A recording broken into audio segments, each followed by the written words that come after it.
nations.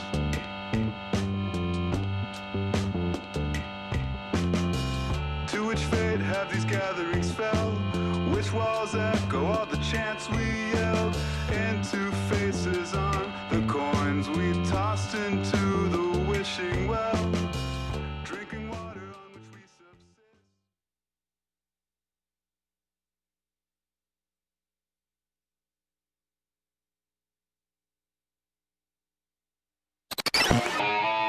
The Majority Report with Sam Cedar. It is Tuesday, June 26, 2018. My name is Sam Cedar. This is the 5-time award-winning Majority Report. We are broadcasting live to tape steps from the industrially ravaged Gowanus Canal in the heartland of America, downtown Brooklyn, USA. Yes, ladies and gentlemen, it is my son's graduation from pre-K. I mean, it's really not that big of a deal, but it's important to him. So I'm there right now. And in my stead, I am recording this back then. Today on the program, Henry Giroux from McMaster University, author of his most recent American Nightmare, Facing the Challenge of Fascism. This is an interview I did with him just a couple of days ago. And obviously, in light of what we've experienced in this country, I guess it was really only last week. It feels like it was ages ago. The concept of creeping fascism doesn't seem quite so remote as it might have at other times. And so Henry Giroux is someone who's been writing about this type of stuff for ages. Obviously, neoliberalism. I had an interesting talk with him, so you will enjoy that. Just a reminder, you can support this program by going to jointhemajorityreport.com. Pennies a day will keep this program going, and as a way of saying thank you, we give you extra content almost every day. And I say almost every day because today we won't. This is our offering for today, but a good interview. Just want to remind you also that hiring is rather difficult. As you may be aware, Michael has taken a spontaneous vacation. I don't know what that's what you call it. Just sort of where you're just like, hey, I'm going to take a vacation. So there's times like this where you start to think about hiring choices and how hard would it be to hire somebody new. I'm not saying the two are related. It's just when you start to think about vacations and other benefits. What's that? Like free association? Yeah, total free association. Generally, you're hiring if you own a small business or even a big business for that matter. I know that you know what I know, which is hiring can very well be a nightmare. But now there's one place you can go where hiring is simple, fast, and smart, a place where growing businesses connect to qualified candidates. That place is ZipRecruiter. ZipRecruiter.com. ZipRecruiter, of course, is what brought Brendan to the show. And when I went through that last hiring process, it was great. Honestly, it was great. I met a lot of great people who I've, tried to hook up with other jobs. Some people who I was hesitant to do that because in the event that I have to jettison someone here, I want them still available, but I'm joking. But no, a lot of great candidates, and I was incredibly impressed. ZipRecruiter sends your job to over 100 of the web's leading job boards, but they don't stop there. They have a powerful matching technology. ZipRecruiter scans thousands of resumes to find people with the right experience, invites them to apply to your job. As applications comes in, ZipRecruiter analyzes each one, spotlights top candidates, so you never miss a great match. It is so effective that 80% of employers who post on ZipRecruiter get a quality candidate through the site within the first day. That was certainly my experience. I had multiple quality candidates. ZipRecruiter is the highest rated hiring site in America. Right now, my listeners can try ZipRecruiter for free at this address, ZipRecruiter.com/majority. That's ZipRecruiter.com/majority. ZipRecruiter.com/majority. ZipRecruiter, the smartest way to hire. All right, now a quick break. When we come back, Henry Giroux. We will be back live tomorrow, same time, same channel, etc., etc.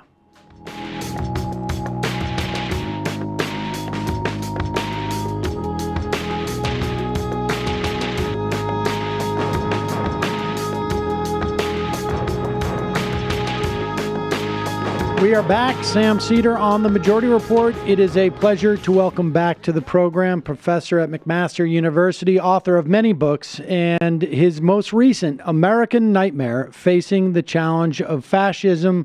Henry Giroux, welcome back to the program. Sam, it's always a delight to be on the program with you. Okay, so let's start with some definitions so that we know what we're talking about. Fascism, we hear it quite a bit. What does it mean? Both, I guess, in a sort of a historical context, but my sense is that the term is a lot less. I mean, I feel like sometimes it gets very narrowly defined, and that makes it sort of like historically unique, when in fact it's a dynamic in some ways. No, right.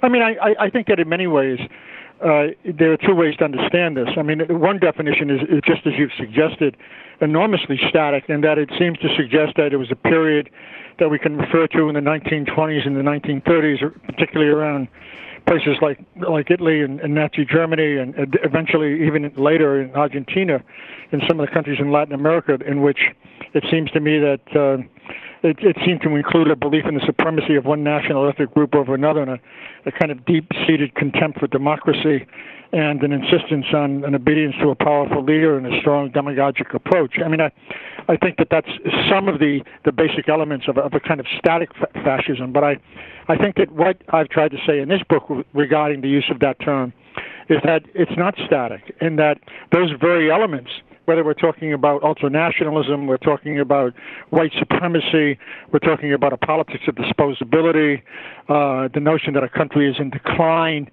the elevation of emotion over intellectualism, the contempt for dissent, and the rule of law. I mean, these things tend to emerge in different forms. And while one can say, and I certainly have said, that the United States does not mirror in some static way, when I talk about fascism, what we saw in Germany, it does contain elements of a kind of fascism that get reproduced in the American flag and get reproduced in a range of issues that basically are endemic to the culture, the American society and culture, as we're currently seeing it unfolding, especially under the Trump administration.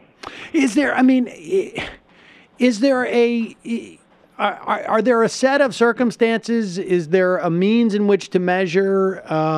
Is it when we can say, "Oh, we're living in a fascist society"? Is it something where definitionally we can be? No, I think that's a great question. I mean, I think there are two ways to answer that question. I think that one is to look at fascism always starts with a language.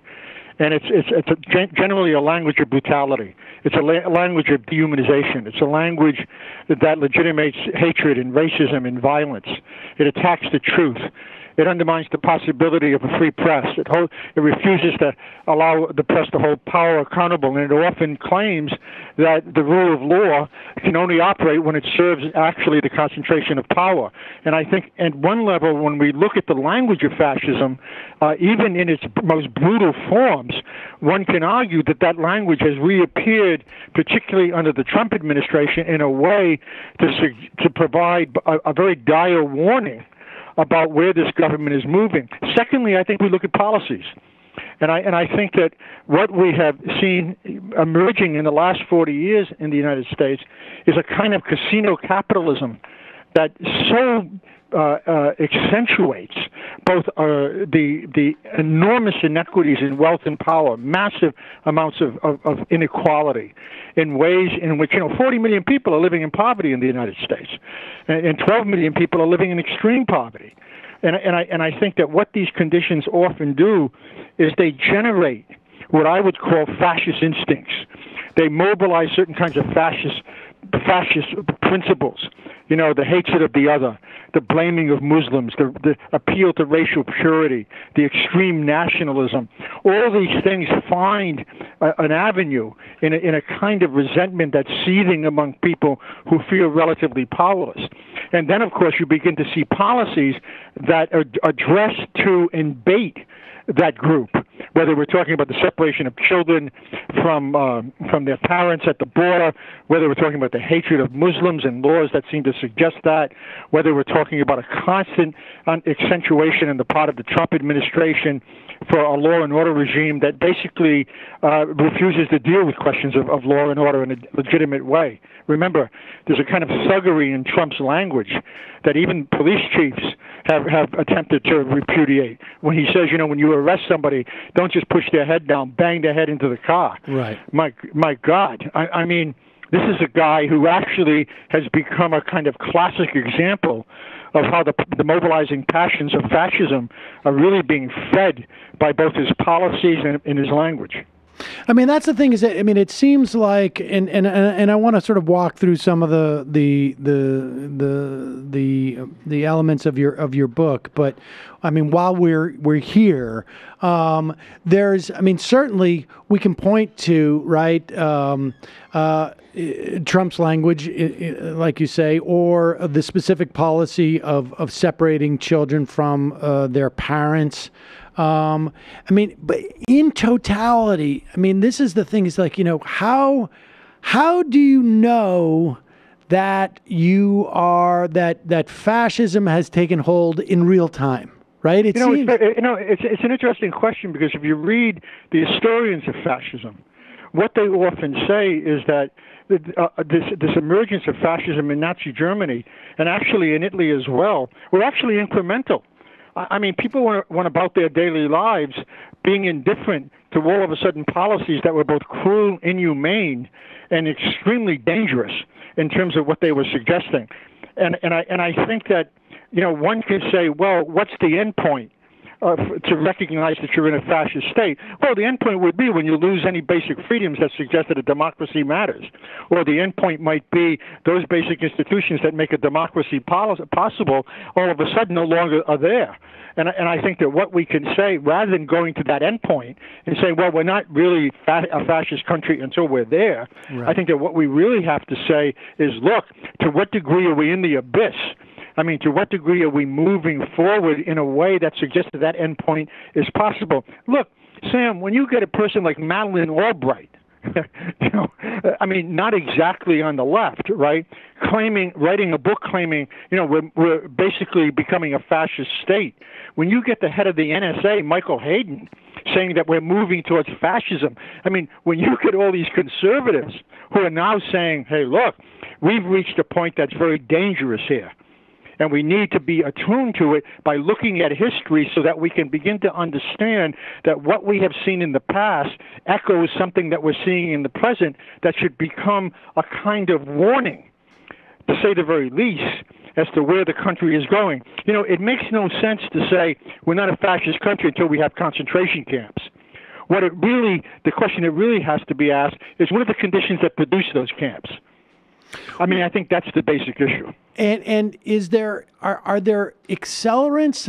Or is it? Is there the more that one? Because look, by in a vacuum, if I was to look at what's going on with these so-called tent camps for these children who are immigrants, I could say, these are concentration camps. Not every concentration camp was established as a death camp, right. during, they were literally to concentrate undesirables, so that ultimately, if speaking as a German in late 30s, if we come up with a solution for how we deal with these undesirables, we'll have them conveniently located.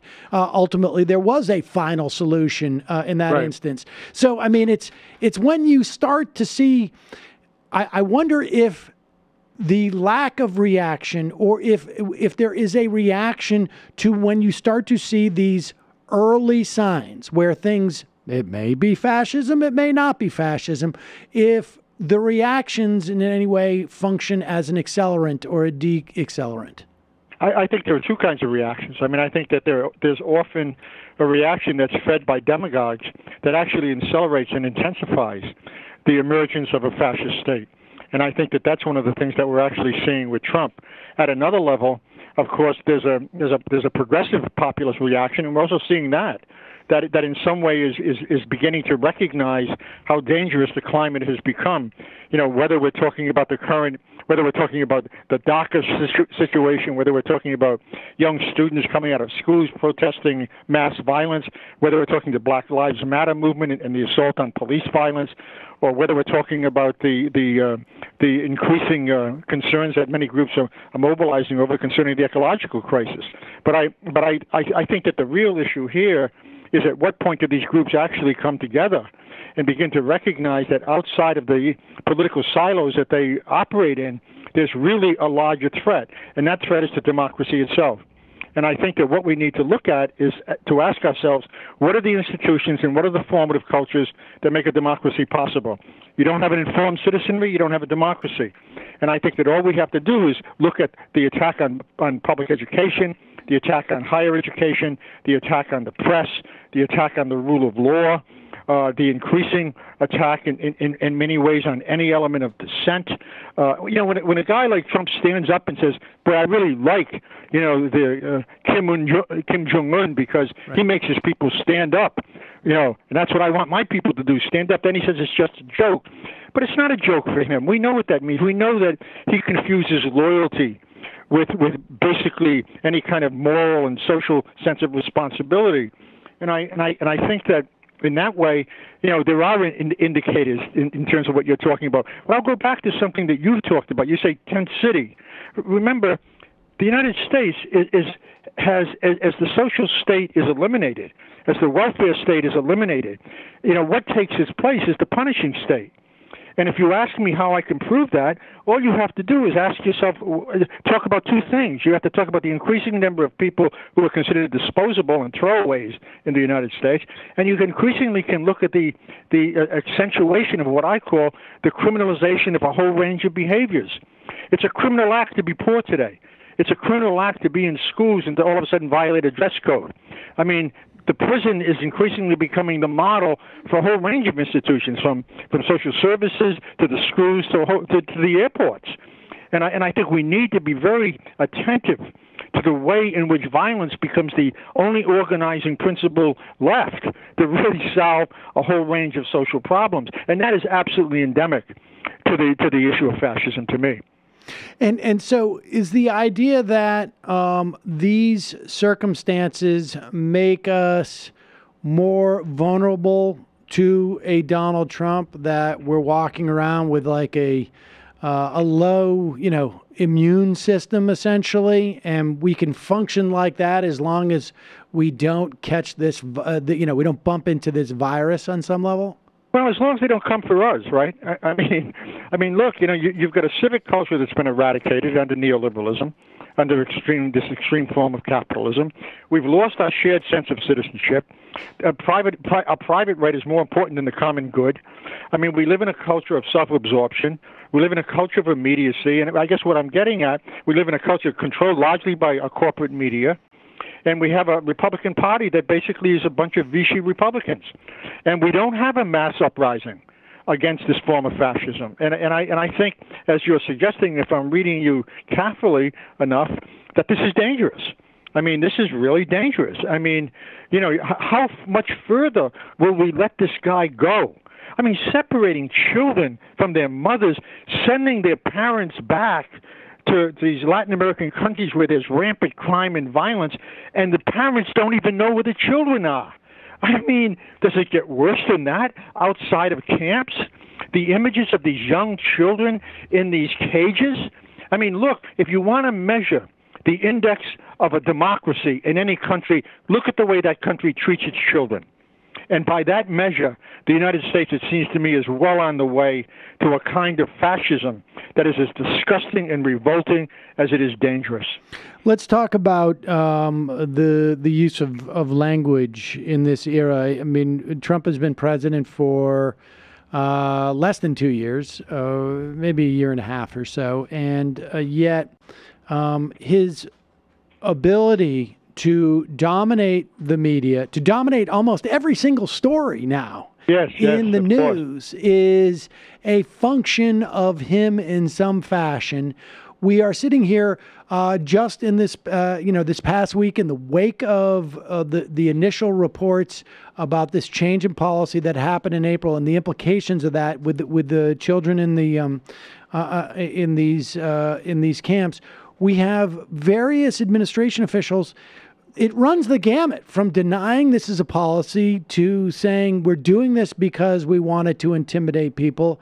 Where are we in terms of language, and what has set the table for this? We're trapped in a language basically dominated by two parties that are basically wedded to a financial elite. And I think that language has nothing to do with democracy and has everything to do with basically the concentration of power in relatively few hands. And believe me, that's not a conspiracy theory. I mean, I think that when 400 families own half of the wealth in the United States, you have to ask yourself, what's happened to politics? When all of a sudden the political state becomes a corporate state, people benefit from this. I mean, people benefit from these concentrations of power. Do you think that the people who are backing Trump in any way want to endanger the possibility that he's going to pass further policies like his tax cuts that are going to be enormously beneficial to the rich? Absolutely not. I mean, they'll sacrifice the lives of children on the basis of those potential gains. They've already done it with gun laws. They know that guns kill people. They know that. They know that, if you don't have a gun, it's very difficult to shoot somebody from a car or to walk into a school. They know all this. But there are other interests at work here that we rarely make the connections to. And that is when you have a country that's so vastly undemocratic in terms of its concentrations of wealth and power, it's really difficult, it seems to me, to be able to mobilize the kind of language that we need to be able to say, for instance, capitalism and democracy may not be the same thing. They may be at odds with each other at this point in history. We may be evolving into a form of capitalism so ruthless, so overly narcissistic and self-absorbed, so willing to sacrifice human needs to human profits, that maybe it's time to rethink the language of democracy. Maybe it's time to rethink the language of two parties and to begin to talk about a democratic socialist party. Maybe it's time in some way to talk about what social hope means, what social provisions mean, what are the conditions for real agency. Why is it you have one of the richest countries in the world, and of course Philip Alston from the United Nations just did a major study saying we have among the Western nations the worst healthcare system in the world. This is the only country in the world that has not ratified the United Nations Declaration of Human Rights for Children. Can you imagine? The only country in the world, not just the West, the world. I mean, these are interesting issues, but I think that underlying another question that you've raised is we have to stop talking about authoritarianism and totalitarianism simply in terms of economic structures. We have to ask ourselves, what are the formative cultures that make this possible? How is that possible? How do the cultural apparatuses function as teaching machines that shut down and so limit the language and its meaning that people can't make a distinction between the truth and falsifications anymore? I mean, what happened to schools? What happened to higher education? What happened to a media that's like this radio station, that's really willing to ask hard questions? I mean, I watch NBC, CBS, and the major news programs, TV news programs every night. They are so shallow compared to the BBC. I mean, it's like we have one position and we have another. It's a system that trades off false equivalencies. They can't take a position that matters. You know, even in the face of Trump's white supremacy regarding Charlottesville, they report it as if being objective is a way to somehow get at the truth. I'm sorry. There are some truths that need to be named. All right. So if it is the case that, we can look to these institutions and these failure of these institutions, whether it's the media, whether it's our education system, in terms of teaching any type of civic literacy, what is done at that point, right? Like, I mean, if we have a situation where we have both parties on some level are compromised. I mean, clearly it is in the best interest of the Democratic Party to be at odds with Donald Trump. The Democratic Party, I don't think, could have turned out and elected a leader who would be separating families at the border. But we also are aware that, Barack Obama had some record years of record deportations and arrests. I mean, so certainly the table was set for some of this. But what then becomes...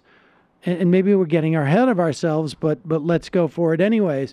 I mean, what becomes the sort of like the tangible steps forward? I'm aware that the education system has failed in terms of creating a citizenry. I am aware that our the language and the structure of our world now has been taken over by neoliberalism, and it devalues things like the commons and like citizenship over sort of marketing and sort of financial competition.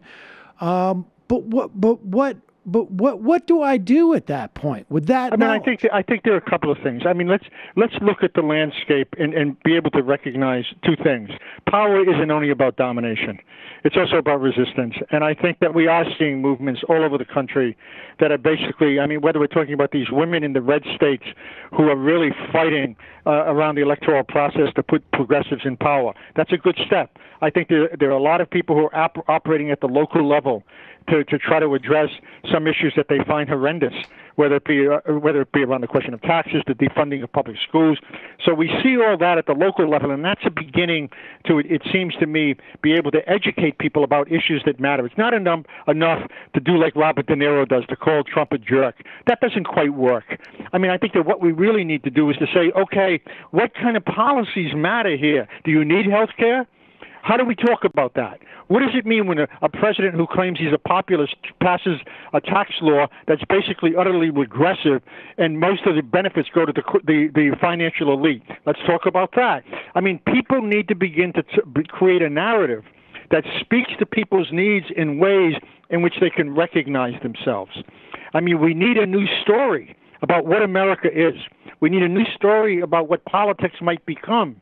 And that's an educative task. And I think that to the degree to which we recognize that education is central to politics, we can begin to take that seriously, whether through alternative media, working with one foot in mainstream media, struggling over schools, and struggling over those cultural apparatuses that basically promote this. I mean, I'm not unoptimistic.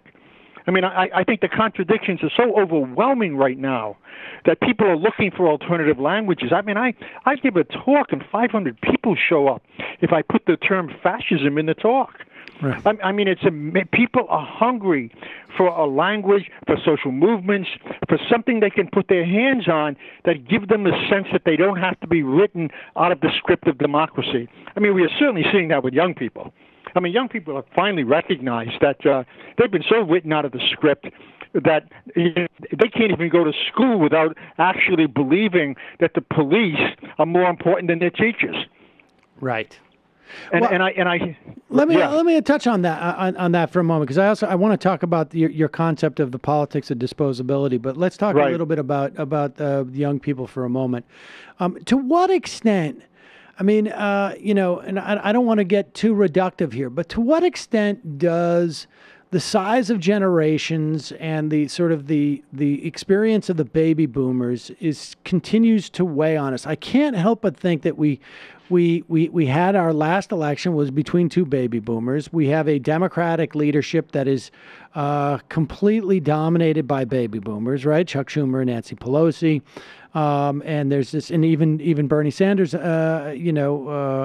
but we're sort of like floundering around for the next generation of leaders. Yet the generation just one younger than me, these millennials, and perhaps just slightly older, they don't seem to be, their experience has been so different and not defined by the generations before them. And they seem to be the most. Well, it gives me the most hope. Let me put it that way. So, give me your sense of to what extent these generational differences mean anything. Well, I think they mean a great deal, certainly in terms of the way culture and society has changed in light of the forces that shape those generations, right? I mean, this generation has grown up under they've grown up under the star of Reagan. This is a generation that has completely grown up under the forces of neoliberalism, under the notion that there's no alternative. As Margaret Thatcher once said, right? Under the notion that government really is more your enemy than your friend. Right. And I think that at the same time they've grown up in a culture in which the question of power, politics, culture, and everyday life has taken on a distinctiveness with a new technology that offers them an opportunity not just to play games, but to actually communicate with each other and use that technology in ways to enlighten themselves, so that they not only have a limited sort of experience of what the world is about, but have access to a broader understanding of that experience. Unlike many theorists, I think that's a good thing. I think that what we're now seeing with this generation is a generation that's far more cosmopolitan than I think the baby boomers were. Right. The baby boomers were driven by the assumption that, life is open, right? There's a sense of social mobility. You can go to college, you can get a degree, you can buy a house. This generation has grown up under a very different assumption, and that is you're lucky if you're able to survive. You're going to have 15 bosses in your lifetime. It's not about getting ahead. It's about surviving. Democracy is not really working for you, and your life will be much worse than what your parents had. And I think that given those sets of assumptions, this generation is now fighting back and saying, sorry, we're not buying that script. You created that script for us, and it's wrong. And it's at odds with what democracy means. It's at odds with the sense of possibility means. And so we increasingly see a generation that has moved away from a privatized sense of hope to a social sense of hope, meaning that they believe that problems are not just individual, that that all problems can be put at the footsteps of individuals, so as to claim that if there's a problem, you ultimately are the only one responsible for it. They realize that they can translate private issues into systemic problems. That's the great difference with this generation. And it seems to me that's really grounds for hope. Let's talk about the culture of cruelty in Trump's America. What do you mean by that term? The culture of cruelty is a culture that basically disdains human needs and human rights, and has no problem elevating questions of power over questions of human needs. And it's become so expansive within the last 40 years. Because it seems to me that the more that you economize every aspect of social life, the more that you believe that the market basically has the ability to solve all problems and to control not only the economy, but again, the entirety of social life. It becomes a template for all social relations. Morality begins to disappear. Questions of social responsibility begin to disappear. Remember, at the essence of neoliberalism is the notion that economic activity has nothing to do with social cost.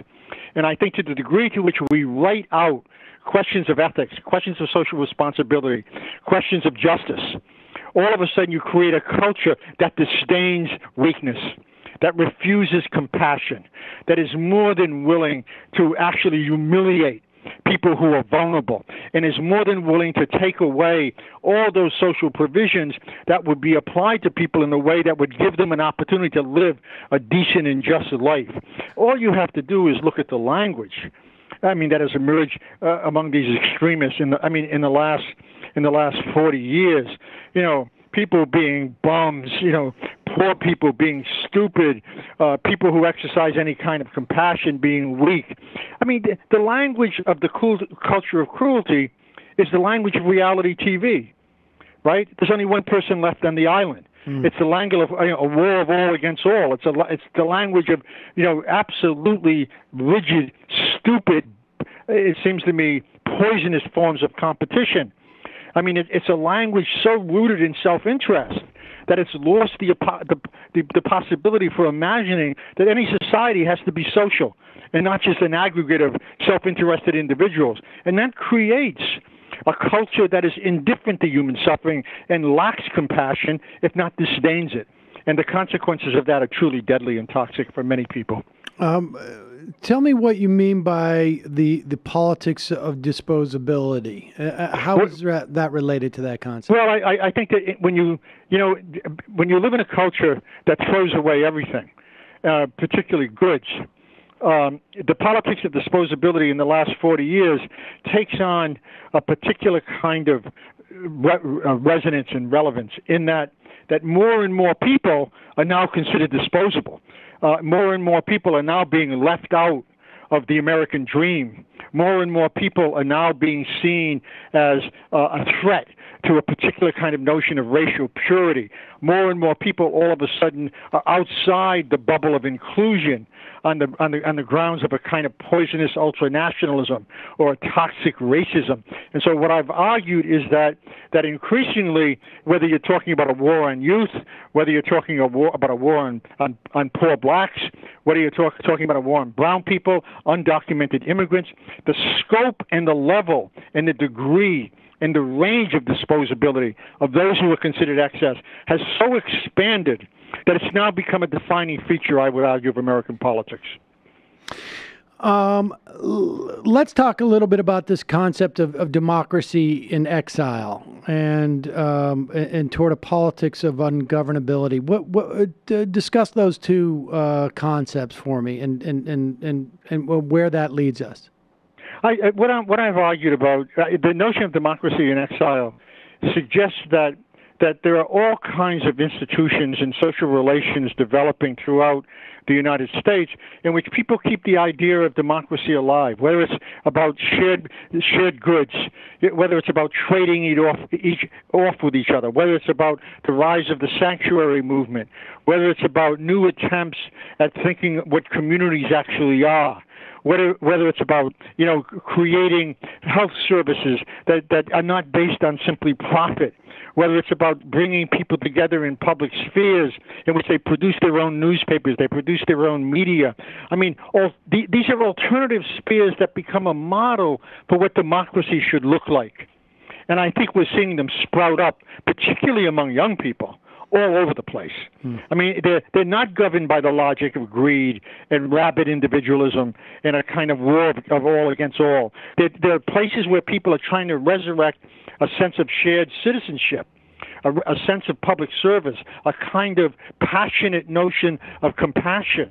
And I think that unless those things become visible, or let me put it differently, when they do become visible and as they begin to emerge, they offer an antidote to a kind of toxic capitalism that basically believes that there should be no social provisions, there should be no social goods, that the commons doesn't matter, and it's okay to wage war on the planet in ways that would eventually destroy it, and to elevate the question of militarism over the question of justice. So, I mean, just to sort of to bring this home, the act of resistance. In a practical sense, how does it stem the tide of fascism? I mean, is it something that needs to have depth or breadth or both? It has to have both. It has to have both. It basically has to be insightful in terms of the forces that are now threatening democracy. And at the same time, it has to expand into social movements, into what I would call a mass political formation capable of challenging these two existing parties. We cannot allow the Democrats to basically be the party of resistance.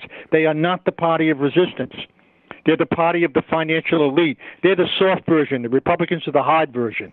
And it seems to me that not only do we need to have what I would call 1 foot in and 1 foot out when it comes to resistance, meaning that I think all the major institutions that govern American life should be seen as sites of struggle, and we should do everything we can to change them.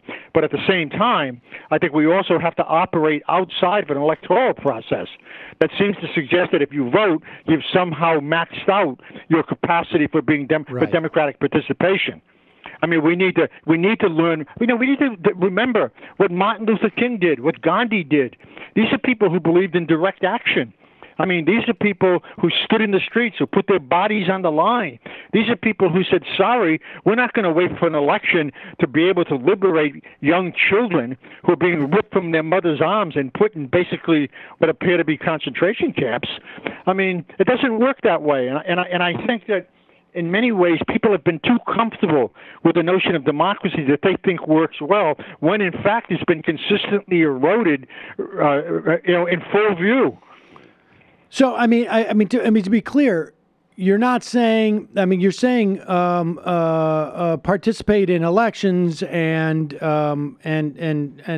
make choices that are somewhat expedient there, but do not do that at the expense or as some type of substitute for far greater involvement in direct action. And no, absolutely, Sam. Sam, what I'm saying is, unlike many people, I'm not saying it's reform or a radical restructuring of society. I'm saying it's both. I'm saying reforms are limited, but in the most immediate sense, they may save people's lives, right? I mean, I'm sorry. If I have the opportunity to change power relations, which make sure that people are not making a choice between eating and taking their drugs, I'm going to make it. I don't believe in that kind of political purity where you say, no, that's reformism. I'm sorry. That's nonsense to me. I mean, I think that we need to do everything we can to eliminate the suffering that people are engaged in. At the same time, we need to change systemically the structure that produces it. And reforms will not do that. I see. It's a little bit of walking and chewing gum at the same time, I guess. No, it's a matter of being able to think in dialectical terms, to put it that way. I mean, right? I mean, it's a matter of knowing what you can do in the most immediate sense, but also recognizing in the long term, it's a long march through the institutions. These institutions have to change. And especially with the war on the planet. I mean, I don't know how much time we have. Right. The clock is ticking. That atomic clock is now what? 1 minute before doomsday or 30 seconds? I mean, people have to wake up. You have to wake up and realize that these are dangerous times. These are crucial times. Resistance is no longer an option. It's an absolute necessity. Henry Giroux, the book is American Nightmare, Facing the Challenge of Fascism. Thank you so much for your time today. I really appreciate it. You bet, Sam. Thanks for having me on. Thanks, Henry.